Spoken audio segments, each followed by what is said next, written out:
नाज़रीन programme Hyderabad times सां गॾु आहियां जो मेज़बान ज़फ़र हिकिड़ो। अॼु असीं हैदराबाद टाइम्स प्रोग्राम में अव्हांखे ॾेखारींदासीं हैदराबाद में जेको आहे सिंध हुकूमत जे तरफ़ां ख़ुसूसन ट्रांसपोर्ट खाते जे तरफ़ां पिंक स्कूटियूं आहिनि उहे औरतुनि खे ऐं शागिर्दनि खे ॾियण जे लाइ जेको आहे तक़रीब मुनक़िद कई वई आहे, जंहिंमें सूबाई वज़ीर शर्जील इनाम मेमण बि मौजूदु आहे ऐं ॿिया मुख़्तलिफ़ इंतिज़ामी अमलदार बि मौजूदु आहिनि। स्कूटियुनि जे हवाले सां पहिरियों कराचीअ में ऐं पोइ ॿ प्रोग्राम कराची में थी चुका आहिनि ऐं हिकिड़ो सखर में। अॼु पहिरियों प्रोग्राम आहे हैदराबाद में तक़रीब मुनक़िद कई वई आहे। उन में तक़रीबन 200 बाइकियूं आहिनि, स्कूटियूं जेके हितां जे औरतुनि में विरहायूं वयूं आहिनि। औरतुनि जो उहे औरतूं बि आहिनि जेके घरेलू औरतूं आहिनि ऐं उहे औरतूं बि आहिनि जेके स्टूडेंट्स आहिनि ऐं उनखां अलावा ऑफिसनि में नौकरियूं कंदड़ ड्यूटी कंदड़ औरतुनि खे पिणु हिते जेको आहे सो ही स्कूटियूं ॾिनियूं वयूं आहिनि। ॻाल्हि ॿोल कंदासीं मुख़्तलिफ़ माण्हुनि सां ऐं जिन खे स्कूटियूं मिलियूं आहिनि जेके औरतूं आहिनि उन्हनि सां बि ॻाल्हि ॿोल कंदासीं। कोशिशि कबी त इंतिज़ामी अमलदारनि सां या हीअ जेका पुरवकार तक़रीब आहे उहा सॼी तक़रीब अव्हांखे ॾेखारबी ऐं शर्जील इनाम मेमण ट्रांसपोर्ट जो जेको मिनिस्टर आहे उहो जेको ॻाल्हि ॿोल कंदो उहो बि अव्हांखे ॾेखारींदासीं। हिन प्रोग्राम जी समूरी एक्टिविटीज़ ॾेखारींदासीं। प्रोग्राम जी जेका शुरूआत करियूं था उहे हिते जेके स्कूटियूं मिलियल आहिनि औरतुनि सां उन्हनि सां ॻाल्हि ॿोल कयूं था। क्या नाम है बेटा आपका? मेरा नाम शामिखा नाज है। कहाँ से हैं आप? मैं हैदराबाद से हूँ। हैदराबाद से। जी जी। क्या कैसे किस तरीके से आपको ये स्कूटी मिली है? बस ये क्या कहते हैं स्कूटी मैंने ऑनलाइन अप्लाई किया था। उसके थ्रू फिर मुझे क्या कहते हैं ईमेल वगैरह आई, कॉल आई, फिर हमने ट्रेनिंग ली हैदराबाद नियाज़ी स्टेडियम में। उसके बाद फिर हमें क्या कहते हैं ड्राइविंग लाइसेंस के लिए हमें बताया गया कि आप अपना परमानेंट लाइसेंस बनवाएं। फिर हमने परमानेंट लाइसेंस बनवाया और फिर हमने क्या कहते हैं परमानेंट लाइसेंस बनवा के हम लिस्ट में ऐड हुए और आज हम माशाल्लाह से यहाँ पे हैं और हमें स्कूटी मिल रही है। और मैं एक वर्किंग लेडी हूँ, तो एज अ वर्किंग लेडी मुझे क्या कहते हैं बहुत ज़्यादा नीड थी पिंक स्कूटी की और अब मैं बहुत ज़्यादा खुश हूँ। बहुत ज़्यादा अच्छा इनिशिएटिव है वुमेन के लिए, बहुत ज़्यादा ग्रेट एम्पावरमेंट है, ग्रेट एफर्ट्स हैं। मैं बहुत ज़्यादा अप्रिशिएट करूँगी इसको। आप क्या ड्यूटी करती हैं या? जी जी, मैं वर्किंग लेडी हूँ। जी जी, मैं वर्किंग लेडी हूँ। तो ये क्या कहते हैं बहुत, मैं जब क्या कहते हैं आई थी फर्स्ट टाइम तो मुझे सर साइकिल चलाना भी नहीं आती थी, तो माशाल्लाह से मैंने साइकिल चलाना भी सीखी, बाइक चलाना भी सीखी। इसमें क्या कहते हैं जो हमारे ट्रेनर्स हैं उनका बहुत बड़ा हाथ है और सर मेरे भाई का, उन्होंने हमें बहुत ज़्यादा क्या कहते हैं इनकरेज किया कि आप क्या कहते हैं चला सकती हैं और बहुत ज़्यादा उन्होंने हमारी हेल्प आउट की। हर जगह वो हमें रोड पे भी लेकर गए, तो हम लोगों के अंदर इस तरह सर कॉन्फिडेंट आया है बहुत ज़्यादा और हम लोग सर बहुत ज़्यादा खुश हैं अल्हम्दुलिल्लाह। आज हमें पिंक स्कूटी मिल गई है। वैसे इसकी आपको पता है कीमत कितनी है? सर इसकी कीमत आई थिंक है 2-2.5 लाख इतनी है। जी जी जी बिल्कुल अल्हम्दुलिल्लाह। कोई आपने पेमेंट या कोई पैसे नहीं? नहीं पेमेंट वगैरह हमने कोई भी नहीं किए, बिल्कुल ये फ्री ऑफ कॉस्ट मिली हमें।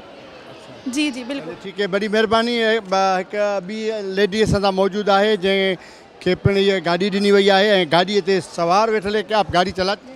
जी जी जी, हमने सीखी है। हमें बाकायदा प्री नर्सरी की तरह हमें सिखाई गई। ट्रेनर बहुत अच्छे मिले हमें। उन्होंने हमें पहले साइकिलिंग सिखाई, उसके बाद फिर बाइक पे, स्कूटी पे, सब पे हमने ट्राई दिया। उसके बाद हमारा लाइसेंस बना, अप्लाई किया हमने, वो बना। और मैं शर्जील मेमन साहब का बहुत शुक्रगुजार हूँ कि हम वर्किंग वूमेन हैं और हमें इतनी अच्छी अपॉर्चुनिटी मिली है कि हम खुद राइड करके जा सकें, क्योंकि हम रिक्शे से, बसों से जाते थे तो बहुत परेशान होते थे। बहुत बहुत शुक्रगुजार हूँ। आप क्या करती हैं वैसे? टीचर हूँ, मैं पढ़ाती हूँ, टीचर हूँ। हाँ जी। कैसे मिली आपको? अप्लाई किया था आपने? जी जी, अप्लाई किया था हमने। अप्लाई करने के बाद फिर हमें बाकायदा ट्रेनिंग दी गई। पहले उन्होंने हमें साइकिलिंग सिखाई, हमें ट्रेनर बहुत अच्छे मिले, बहुत अच्छे मिले ना। उन्होंने हमें साइकिलिंग सिखाई, जैसे छोटे बच्चों को नहीं सिखाते इस तरह से। पहले साइकिलिंग से स्टार्ट करा, उसके बाद फिर साइकिल, फिर मोटरसाइकिल, उसके बाद फिर हमें स्कूटी भी ट्रेनिंग। अच्छा, ये पीपल्स पार्टी का जो ये इकदाम है, पहले पिंक कोचेज़ निकाली थी औरतों के लिए जो कराची से, हैदराबाद से शहर के सिर्फ औरतों के लिए चल रही थी। अभी ये पिंक स्कूटी निकाली है औरतों के लिए, तो कैसे समझ रहे हैं इस फैसले को आप? बहुत ही बेहतरीन फ़ैसला है। ख़वातीन को बाएतमाद बनाने के लिए वो घर से निकलती हैं, लेकिन बहुत मुश्किलात का सामना करना पड़ता है, क्योंकि वो जब वो जाती हैं तो ट्रैवलिंग में बसों के धक्के खाना बहुत मुश्किलात होती हैं। लेकिन अल्हम्दुलिल्लाह हम बहुत खुश हैं कि शर्जील मेमन साहब ने जो भी फ़ैसला ख़वातीन के लिए लिया है बहुत बेहतरीन लिया। बहुत बहुत शुक्रिया शर्जील मेमन साहब। इमामज़ादी सातो जाम खुशी थी आहे, असांखे तमामु जाम में जाम खुशी थी। तव्हांजी न्याणी छा कंदी आहे? स्टूडेंट आहे जामशोरे में, जुन सिंध में।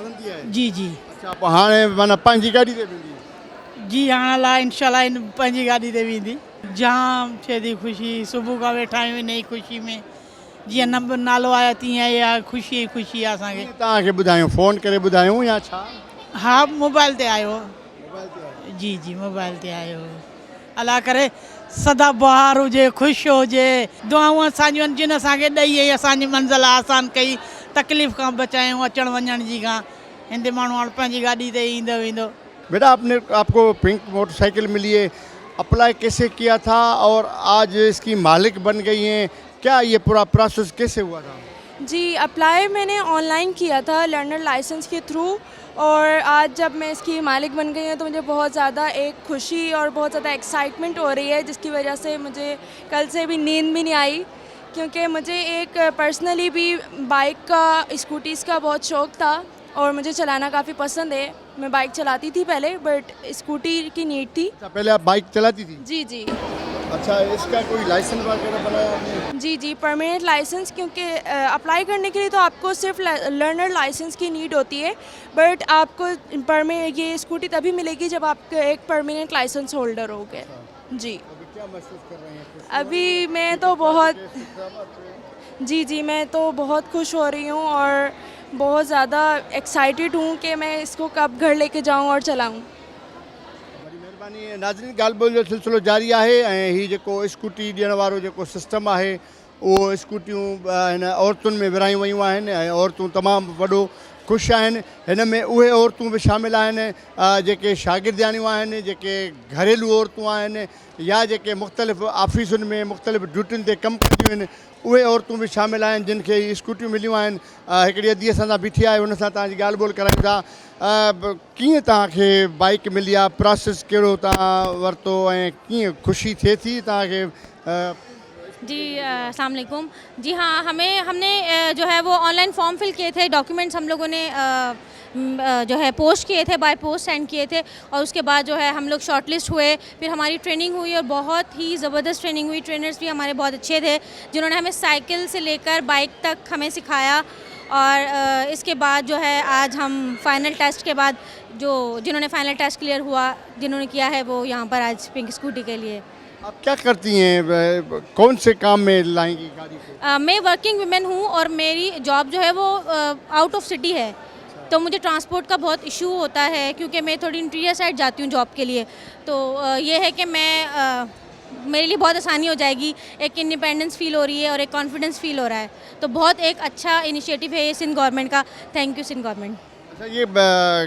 गाड़ी आप पहले भी चलाई थी या अभी ट्रेनिंग के बाद चलाना शुरू नहीं ट्रेनिंग में स्टार्ट की है चलाना अच्छा जी हाँ ट्रेनिंग में हमने सीखी और जो है ट्रेनिंग से ही हमें ये जो है अब राइड आपको ट्रेनिंग में डिफेंस आपका अपना जो डिफेंस होता है गाड़ी गिर जाए कैसे करे उसको बचाना कैसे वो भी ट्रेनिंग दी गई थी जी हाँ बिल्कुल पूरे सेफ्टी प्रोटोकॉल्स के साथ हमें ट्रेनिंग दी गई थी देखिए लैक्स में अबव 2 लाख तो हो है अगर आप आम लेने जाते हैं तो क्योंकि मेरा एक शौक़ था और मैंने काफ़ी बार ट्राई किया लेने के लिए तो ये कि अब ये सिंध गवर्नमेंट ने हमें ये अपॉर्चुनिटी प्रोवाइड की है तो उसके लिए हम बहुत शुक्रगुजार हैं सिंध गवर्नमेंट का बड़ी महिरबानी हलूं था अॻिते ऐं हीअ जेको पिंक मोटरसाइकिलियूं औरतुनि खे ॾिनियूं वयूं आहिनि उन में शागिर्दियाणियूं बि आहिनि ऐं घरेलू औरतूं बि आहिनि ख़ासि तौर ते जेके नौकिरी कनि थियूं ड्यूटी कनि थियूं उन्हनि खे बि पिंक मोटरसाइकिल आहे ऐं पिंक कपिड़ा पातल आहिनि अदड़ी खे उन सां तव्हांजी ॻाल्हि ॿोल करायूं था तव्हां कहिड़ो प्रोसेस कयो जो तव्हांखे हीअ गाॾी मिली ऐं गाॾी मिलण खां पोइ केतिरी ख़ुशी महसूसु कयो था अवां छा कंदियूं आहियो मां बेसिकली हाउस ऑफिसर आहियां सिविल हॉस्पिटल में ठीकु आहे डॉक्टर आहियां मां ऐं हाउस जॉब कयां पई ऐं मां वर्क बि कयां सदर आहे न सर डॉक्टर लाइन उन में डॉक्टर अस्ट्रा सां गॾु त मूंखे अचण वञण में ॾाढी मसइलो थींदो हुयो बाबा खे रक्शे वारे अदा जे मतिलबु वेट में वेठा हूंदासीं हाणे असां इहो आहे त इंडिपेंडेंटली वञी था सघूं अची था सघूं ऐं कंहिंजो वेट न आहे करिणो पवंदो रक्शे वारे अदा खे फ़ोन कयो अचे थो अधु कलाक में वेठा हूंदा पर असां इलाही थैंकफुल आहियूं शर्जील नाम मेंबर जा त असांखे इहो माना प्रोसेस असांखे इनिशियल एॾो सुठे नमूने सां असांखे मिलियो आहे ऐं ॿी ॻाल्हि इहा त असां इलाही माना महिनत कई आहे पोइ मिलियो आहे असां माना 5 मंथ्स थी विया आहिनि टोटल इन में प्रोसेस में ऐं टोटल मेरिट ते आहे ठीकु आहे असां पहिरीं पहिरीं ट्रेनिंग वरिती, पोइ पहिरीं लर्निंग लाइसेंस ठारायोसीं, पोइ ट्रेनिंग वरितीसीं, पोइ असां परमनेंट लाइसेंस लाइ विया आहियूं। पोइ असांखे मतिलबु ईद जे मौक़े ते असांखे गिफ्ट ॾिनो आहे सर। असां इलाही पीपल्स पार्टी जा, बिलावल भुट्टो जा, शर्जी नाम अहमद जा, असां इलाही थैंकफुल आहियूं। ऐं सभिनि खां सुठी ॻाल्हि त असांखे एॾा सुठा ट्रेनर बि प्रोवाइड कया विया जेका असांखे फुल ट्रेन कयो अथनि।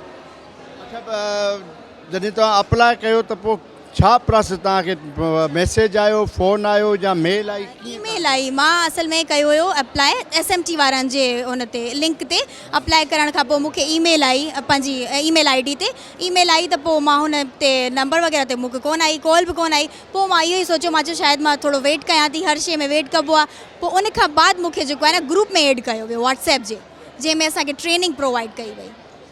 जी जी डॉक्टर्स आहे ऐं डॉक्टराणी खे गाॾी मिली आहे, हिन जो चवणु आहे त हू रक्षा जो इंतज़ारु, अदा जो इंतज़ारु, बाबा जो इंतज़ारु, केरु छॾे ईंदो, केरु खणी ईंदो, इन मामलनि खां हाणे फ़ारिग़ थी वई ऐं हाणे पंहिंजी मर्ज़ीअ ते पंहिंजी ड्यूटी बि करे, पंहिंजे ॿियनि कमनि कारियुनि सां बि जेको को शहर जो कमु थिए, को मार्केट वञिणो आहे, का बाज़ारि वञिणो आहे, का एतिरे क़दुरु ॿारनि खे का शॉपिंग कराइणी हूंदी बि पंहिंजी मर्ज़ीअ ते पंहिंजी हिन गाॾीअ ते चढ़ी रवानी थी सघे थी। तमामु हिकिड़ो ज़बरदस्त इनिशिएटिव आहे पीपल्स पार्टी हुकूमत जो, सिंध हुकूमत जो, त हीउ जेको औरतुनि खे ख़ासि तौर ते घरेलू औरतूं हुजनि, ड्यूटियूं कंदड़ औरतूं हुजनि या जेके ॿियूं औरतूं आहिनि, उन्हनि जे लाइ हीउ जेको पिंक स्कूटी ॾियण वारो फ़ैसिलो आहे, उनखे तमामु घणो हिते मौजूदु जेके औरतूं आहिनि उन्हनि साराहियो आहे। हिननि जो इहो ई चवणु आहे त हीउ जेके पिंक स्कूटियूं ॾिनियूं वयूं आहिनि त घटि में घटि हुननि जो जेको इंतज़ारु हूंदो हो, जेको शयूं हूंदियूं, उन मां हुननि जी जान आजी थी आहे ऐं फ्री थी वयूं आहिनि। जेको आहे सो ज़बरदस्त हिन पीपल्स पार्टी जे इनिशिएटिव खे शागिर्दाननि औरतुनि तमामु घणो साराहियो आहे। ख़ासि तौर ते शर्जील इनाम मेमण जेको मिनिस्टर आहे ट्रांसपोर्ट खाते जो, हिकिड़ी नंढड़ी असां सां मौजूदु आहे, हुन सां ॻाल्हि ॿोल कयूं था। बेटा, कीअं तव्हांखे मोटरसाइकिल मिली, तव्हां कहिड़ो प्रोसेस कयो ऐं कीअं गाॾी तव्हांखे मिली आहे, केतिरी ख़ुशी आहे? असांखे शुक्र अल्हम्दुलिल्लाह मिली वई आहे, असांखे जाम ख़ुशी आहे ऐं इहा मुंहिंजी मदर खे मिली आहे ऐं असांखे जाम ख़ुशी आहे। असांखे हर कंहिंजो वेट करिणो पवंदो हो, केॾां बि असां वेंदा हुआसीं त असांखे वेट करिणो पवंदो हो, त लेकिन हाणे असां कंहिं ॿिए ते डिपेंड न करे सघंदासीं, हाणे असां पाण वञी सघूं था हर केॾांहुं। असांखे जाम ख़ुशी आहे। असांखे इहो प्रोसेस कयनि, पहिरीं असां डॉक्यूमेंट्स जमा कराया, सॼा पोस्ट वग़ैरह करे, उन खां पोइ जेको आहे असां ट्रेनिंग्स असांखे करायूं, मुंहिंजी मम्मा खे करायूं वयूं। देन असांखे पहिरीं असांखे जो शुरूआति थी हुई ट्रेनिंग सां, ऐं अॼु असां फाइनल टेस्ट ॾेई हिते पहुता आहियूं। अॼु असांखे शुक्र आहे मिली वई आहे। अॻ में कीअं मम्मा वेंदी ॿाहिरि मार्केट में, छा कंदी, जो हाणे कीअं पंहिंजी बाइक? मतिलबु हू वेट करिणो पवंदो हो, कंहिंजो बाबा अचे या भाउ अचे, केरु बि अचे त उनजो वेट करिणो पवंदो हो। देरि थी वेंदी हुई, असां रिक्शा ते वञूं या कंहिं बि, मतिलबु ईअं वेट करिणो पवंदो। हाणे न वेट करिणो पवंदो, हाणे असां पाण पंहिंजे बलबूते सां निकिरी था सघूं। वेट करण वारो जेको मसइलो आहे उहो हिननि औरतुनि जो हल थी वियो आहे त वेट करे रक्षा जो, बाबा जो, अदा जो या कंहिं घर जे भातीअ जो त असांखे छॾे अचे या तव्हां खणी अचे, इहो वॾो मामिलो आहे जेको औरतुनि जो। छो त रक्षा में बि जेसि ताईं रक्षे वारो बुकिंग थियलु हूंदो आहे त उहो जेसि ताईं अचे फ़ोन कबी या ॿाहिरि, पर इहो आहे हिन में औरतुनि खे, घरेलू औरतूं हुजनि, शागिर्दियाणियूं हुजनि या जेके आम औरतूं आहिनि, उन्हनि खे इहो फ़ाइदो पियो आहे हिन स्कूटी सां त उहो कंहिंजो बि वेट न कंदियूं। जेॾी महिल बि जंहिं बि क़िस्म जो को कमुकारु थियो, न सिर्फ़ु पंहिंजी ड्यूटी या स्कूल या यूनिवर्सिटी, पर जेकॾहिं मार्केट वञिणो आहे, को घर जो सीध सामान वठिणो आहे या कंहिं नंढड़े ॿार खे स्कूल छॾण जे लाइ वञिणो आहे त अवल ड्राइवर हूंदो या को मर्द हूंदो, उनजो वेट कबो। पर हाणे हीअ औरतूं पंहिंजनि ॿारनि खे स्कूल बि छॾे अचे सघनि थियूं, स्कूल मां खणी अचे वापसि बि सघनि थियूं।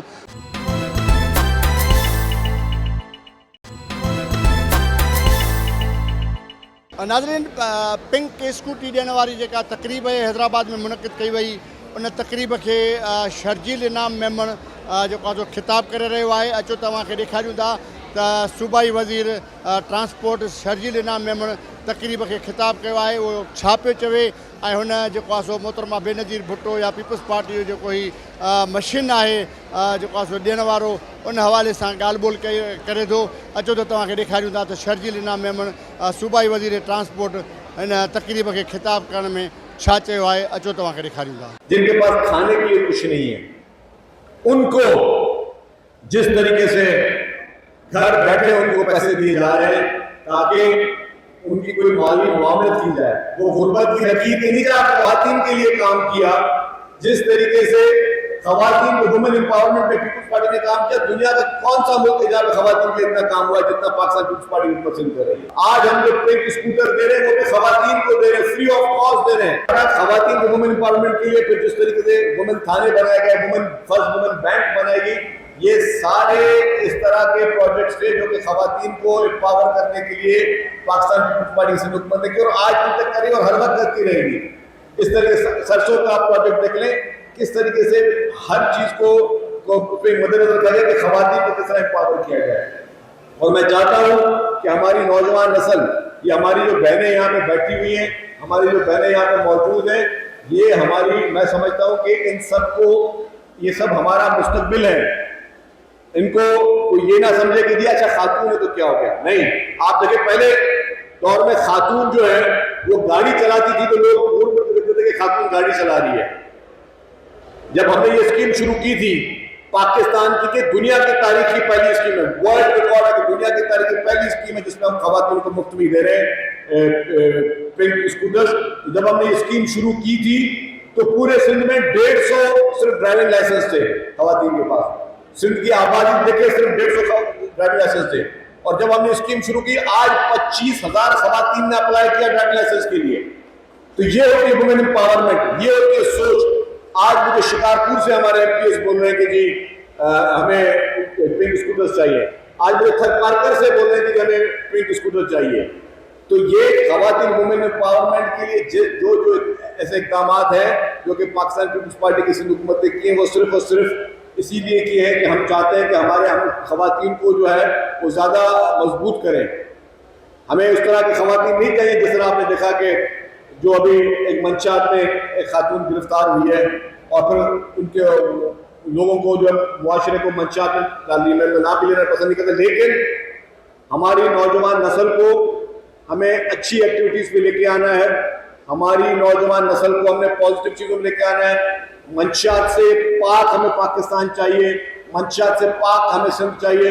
मैं भी ज़रूर जिक्र करूँगा कि जिस तरीके से हमारी मोहतरमा फरियाल तालपुर साहिबा ने जिस तरीके से एक जो कि पार्लियामेंट लीडर भी हैं, उसकी स्टैंडिंग कमेटी की चेयरपर्सन भी है, होम डिपार्टमेंट की, उन्होंने जिस तरीके से मंशात के खिलाफ एक्शन का उन्होंने ऑर्डर दिया। सिंध भर में जो मंशात के खिलाफ जो एक्शन हो रहा है, सिंध भर में जो है मंशात के खिलाफ क्रैकडाउन हो रहा है, उसमें हमारी पूरी सिंध पुलिस को मैं शाबाश देता हूँ। जिस तरीके से जिस जज्बे के साथ सिंध पुलिस शुरू हुई है और जिस तरीके से सिंध पुलिस जो है मंशात के खिलाफ ये क्रैकडाउन कर रही है, आप सब लोग जो है वो मुबारकबाद के मुस्तहिक है सिंध पुलिस। और इंशाअल्लाह ताला हम इस मंशात का खात्मा करेंगे।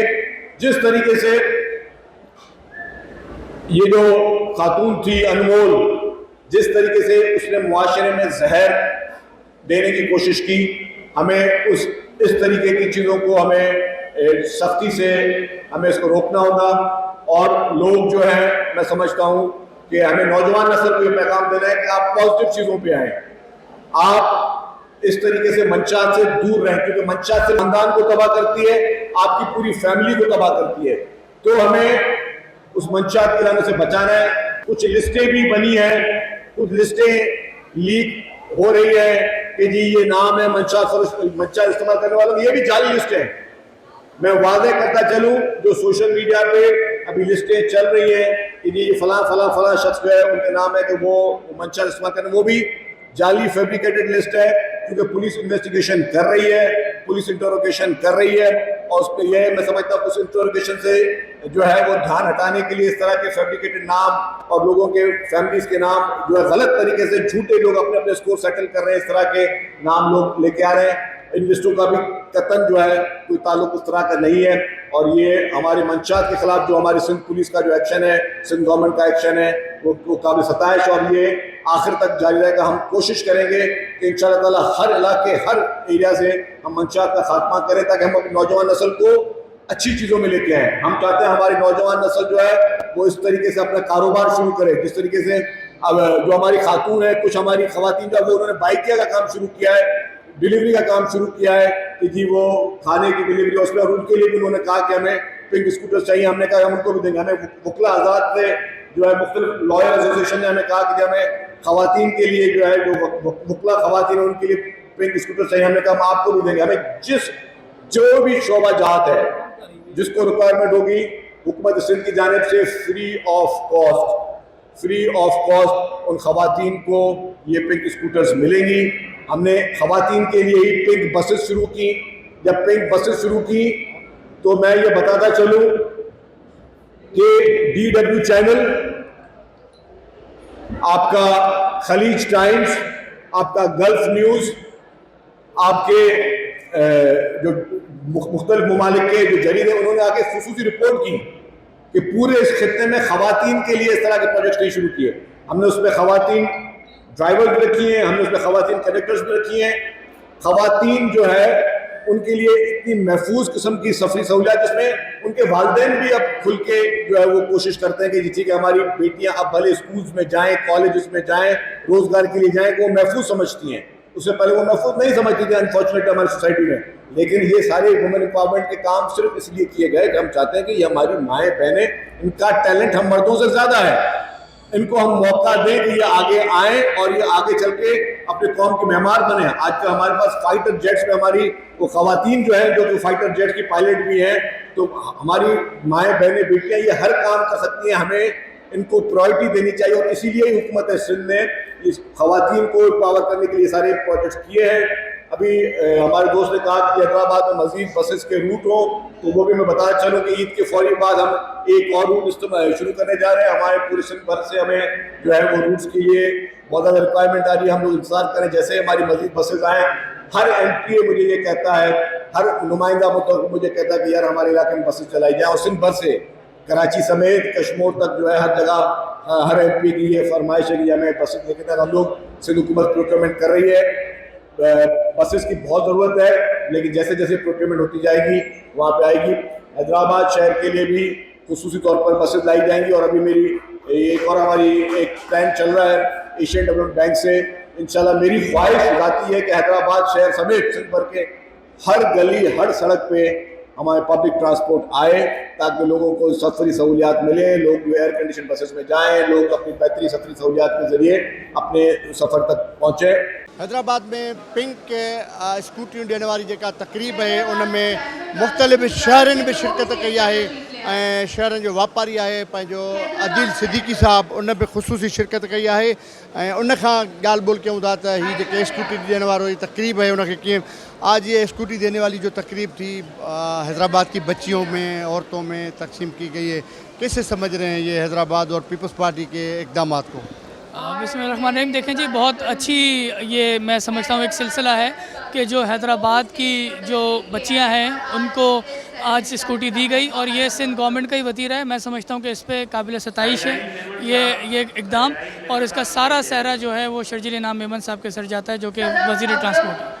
आप व्यापारी हैं, शहरी हैं, क्या समझते हैं और भी ऐसी स्कीम की ज़रूरत है और लोगों को देने के लिए? नहीं जी, बिल्कुल है, क्यों नहीं है, क्योंकि देखें इससे डबल फ़ायदा है। इसमें इलेक्ट्रिकल आपका जो इलेक्ट्रिक इतनी महंगी हो गई है, ये आप आराम से रात को 2 बजे जो ना इसको चार्ज करने के बाद आपके बिजली के बिल पे भी इसका असर पड़ जाएगा, क्योंकि कैपेसिटी चार्जेस की मद में हम बहुत ज़्यादा पैसे दे रहे हैं। अगर ये बिजली हम अपनी ट्रांसपोर्ट की मद में इस्तेमाल कर लें तो ये बहुत फ़ायदा है, डबल फ़ायदा है। इसको जितना बढ़ाएँ उतना कम है। स्कूटी ॾियण वारी जेका तकरीब आहे हैदराबाद में मुनक़िद कई वई, शर्जील इनाम मेमन ट्रांसपोर्ट जो मिनिस्टर, उन खां अलावा इमदाद पिताफ़ी MPA बि असां सां मौजूदु आहिनि हिन तकरीब में, उन बि शिरकत कई आहे। उन सां ॻाल्हि ॿोल कयूं था। इमदाद साहब, ही सिंध हुकूमत जो हिकिड़ो जेको ज़बरदस्त फ़ैसिलो आहे, पहिरियां कराची, पोइ सखर ऐं हैदराबाद में अॼु औरतुनि खे ही स्कूटियूं ॾिनियूं पियूं वञनि, कीअं पिया ॾिसो ऐं अहिड़े क़िस्म जी तकरीबूं ऐं अहिड़े क़िस्म जा प्रोग्राम ॿियनि शहरनि में बि थियणु घुरिजनि या न? बिस्मिल्लाहिर्रहमानिर्रहीम। सबका पहिरियां हैदराबाद जी भेणनि खे मुबारकबाद ॾींदुसि। मूं पहिरीं चयो त हैदराबाद ज़िलो, Hyderabad division Pakistan Peoples Party जी जेका मेजॉरिटी आला जी महिरबानी सां सभिनी डिवीज़न खां वधीक हैदराबाद जे माण्हुनि जी पाकिस्तान पीपल्स पार्टी सां प्यार आहे। हीअ जेको अॼोको इनिशिएटिव आहे, आउं चां थो डिवीज़न खां पोइ इंशाअल्लाह ताला डिस्ट्रिक्ट हेडक्वार्टर में थींदो। सिंध जूं औरतुनि हमेशह पाकिस्तान पीपल्स पार्टी शहीद मोहतरमा बेनज़ीर भुट्टो साहिबा सां असीं जेका पोलिंग स्टेशन मर्दनि में भारिजूं था उहा लेडीज़ में खटियूं था। इन करे आउं पंहिंजी भेणनि ते फ़ख्रु कयां थो। ऐं पाकिस्तान पीपल्स पार्टी जो मंशूर रहियो आहे बीबी साहिबा जे मंशूर में वुमेन एम्पावरमेंट, उहे वुमेन बैंक हुजे, उहो 21 लाख घर जा मालिकाना हक़ूक़ हुजनि, उहो ही पिंक स्कूटी हुजे, बेनज़ीर इनकम सपोर्ट हुजे, नेशनल लेडी हेल्थ वर्कर जो प्रोग्राम हुजे, हर जगह ते पाकिस्तान पीपल्स पार्टी वुमेन्स के एम्पावर कयो आहे ऐं अॻियां बि असीं कंदासीं। छो जो हिन सोसाइटी जो 50% औरत आहे, 50% न्याणियूं आहिनि। अगरि औरत पढ़ी लिखी हूंदी, न्याणियूं पढ़ियूं लिखियूं हूंदियूं, तव्हांजी नसल पढ़ी लिखी हूंदी। जेकॾहिं औरत एम्पावरमेंट न हूंदी त असांजी सोसाइटी तरक़ी कोन करे सघंदी। सो इन करे आउं हैदराबाद जे भेणनि खे मुबारकबाद थो ॾियां ऐं इनशा ताला मीरपुर ख़ासि में इहो प्रोग्राम थींदो, लाड़काना में बि थींदो, नवाबशाह में बि थींदो ऐं पोइ डिस्ट्रिक्ट हेडक्वार्टर में बि थींदो। हैदराबाद में जेके ग़रीब माण्हू, चाहे वो एजुकेशन में पढ़ंदो हुजे, का छोकिरी कंहिं प्राइवेट जॉब कंदी हुजे, का जॉब कंदी हुजे, उहो पंहिंजे घिटनि में पाड़नि मां उतां खां पब्लिक ट्रांसपोर्ट कोन वेंदी हुई। उनजे सवलाई जे लाइ पाकिस्तान पीपल्स पार्टी पंहिंजे विजन जे मुताबिक़ ऐं शजील मेमन साहब जी महिनतुनि जे करे ही दुनिया जो वाहिद हुई प्रोजेक्ट आहे जंहिं ते पाकिस्तान पीपल्स पार्टी चेयरमैन साहब जे विजन खे अॻिते वधाईंदे पीपल्स पार्टी पंहिंजो जेको आहे तो वाइदो ऐं वचन पूरो कयो आहे। इंशाअल्लाह ताला ये पूरे सिंध जे हर नंढे वॾे तालुके ऐं ज़िले में अहिड़े क़िस्म जा इवेंट थींदा ऐं पाकिस्तान पीपल्स पार्टी जेको वाइदो कयो आहे उहो इंशाअल्लाह ताला घर ते दर ते वाइदो पूरो थींदो। हैदराबाद सगीर अहमद कुरैशी साहब असांजा मौजूदु आहे, उन सां ॻाल्हि ॿोल कयूं था त जेके अॼु स्कूटियूं विरहाइण वारो जेको तक़रीब आहे उनखे कीअं था ॾिसनि ऐं पीपल्स पार्टी जी जेका हिन क़िस्म जी औरतुनि जे हवाले सां जेके इनिशिएट आहे उनखे कीअं था ॾिसनि। तव्हां डिप्टी मेयर आहियो ऐं अवां हिते शिरकत कई आहे। अॼोके हिन हैदराबाद जे 200 औरतुनि खे स्कूटियूं मिलियूं आहिनि, कीअं पिया ॾिसो हिन खे? बिस्मिल्लाह रहमान रहीम। शुक्रिया अवां जो।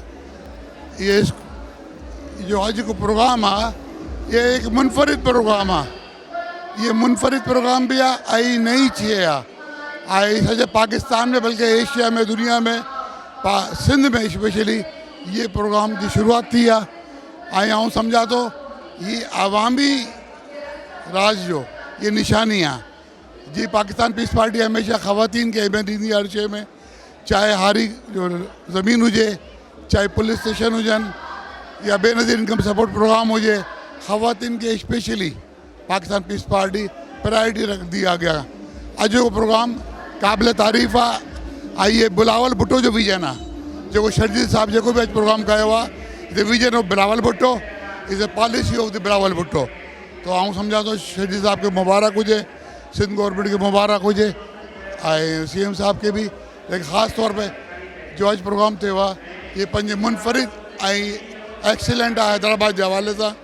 और शर्जील साहब वादो कयो आहे चाहे नया बस रूट शुरू कंदो, तो आउं उम्मीद कंदा थो ये वाइदो इंशाल्लाह पूरो थींदो जी स्कूटियूं जो थियो आहे। महिरबानी। हैदराबाद टाइम्स प्रोग्राम में मूंखे ॾेखारियोसीं हैदराबाद में पिंक स्कूटी ॾियण वारी तक़रीब जेका सिंध हुकूमत जे तरफ़ां कई वई। उन सिंध हुकूमत जे तरफ़ां मुनक़िद कयल हिन तक़रीब में 200 औरतूं आहिनि जिन में शागिर्दियाणियूं, घरेलू औरतूं ऐं सरकारी मुलाज़िम आहिनि। उन्हनि में स्कूटियूं विरहायूं वयूं आहिनि। सूबाई वज़ीर ट्रांसपोर्ट शर्जील इनाम मेमन समेत MP इमदाद पिताफी ऐं ॿिनि पीपल्स पार्टी अॻवाननि, डिप्टी मेयर वग़ैरह शिरकत कई। उन सां गॾोगॾु जेके जिन औरतुनि खे गाॾियूं ॾिनियूं वयूं आहिनि जेको आहे स्कूटियूं, उन्हनि जो चवणु आहे त हुननि जे घरनि जो जेको भाउ जो, वालिद जो, मिट माइट जो या रक्षा जो इंतज़ारु कंदियूं हुयूं उहो इंतज़ारु उनजो ख़तमु थी चुको आहे ऐं अहिड़े क़िस्म जूं तक़रीबूं, अहिड़े क़िस्म जी स्कूटियूं अञा बि ॾिनियूं वञनि त जीअं औरतुनि में हिकु जेको आहे सो अहसास कमतरी वारो जेको आहे सिस्टम उहो ख़तमु थी सघे। हू पाण मुरादो शहरनि ॾांहुं, स्कूलनि ॾांहुं ॿारनि खे छॾे अचनि, ॿारनि खे वठी अचनि या ड्यूटियुनि ते वञनि या पाण जेकॾहिं स्कूल वञनि थियूं, यूनिवर्सिटी वञनि थियूं त जीअं उहे पंहिंजो कंहिं बि इंतज़ार बग़ैर हू वञी सघनि। प्रोग्राम हैदराबाद टाइम जो वक़्तु पुॼाणींदे पहुतो आहे। ईंदड़ प्रोग्राम ताईं पंहिंजे मेज़बान ज़फ़र हकड़ो खे ॾींदा इजाज़त। तेसि ताईं सदाईं गॾु।